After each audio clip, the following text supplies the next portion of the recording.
14명의 목숨을 앗아간 청주 오송 지하차도 참사 321일 만에 참사의 직접 원인으로 지목된 임시재방 관계자들에게 첫 선고가 내려졌습니다. 판사는 현장 소장에게 법정 최고형인 7년 6개월을 선고하면서 15년은 줘야 하는데 현행법상 그러지 못해 안타깝다고 말했습니다. 이지연 기자입니다. 지난해 7월 미호천교 임시재방. 작업자 6명이 흙을 퍼 제방을 쌓고 있습니다. 불과 50분 뒤 이 임시제방은 무너졌고 범람한 강물이 지하차도를 덮쳤습니다. 갑자기 들어찬 물에 차량 17대가 물에 잠기면서 14명이 숨지고 16명이 다치는 참사가 벌어졌습니다.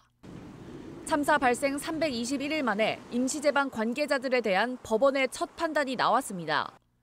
법원은 현장 소장에게 과실치사상 등의 혐의로 법정 최고형인 징역 7년 6개월을 선고했습니다. 재판부는 현장 소장이 근거도 없이 기존 제방을 절개하고 임시 제방을 쌓는 것도 모자라 참사를 막을 시간과 기회가 있었는데도 어떤 노력도 하지 않았다고 봤습니다. 또 이례적으로 최소 징역 15년은 줘야 하는데 법 기준에 따라 그러지 못해서 안타깝고 한없는 무기력함을 느낀다고 밝히기도 했습니다. 감리단장 역시 관리 감독할 권한과 책임이 있으면서 임시제방 문제에 대해 관심조차 가지지 않았다고 지적했습니다. 다만 반성하고 있고 제방 유실을 막으려고 했던 점을 들어 징역 6년을 선고했습니다. 다음에는 이런 사고가 나면 안 되게끔 해야 된다라는 그런 말씀을 해주셔가지고 저희 유가족들도 어느 정도 위로는 좀 된 것 같습니다. 네.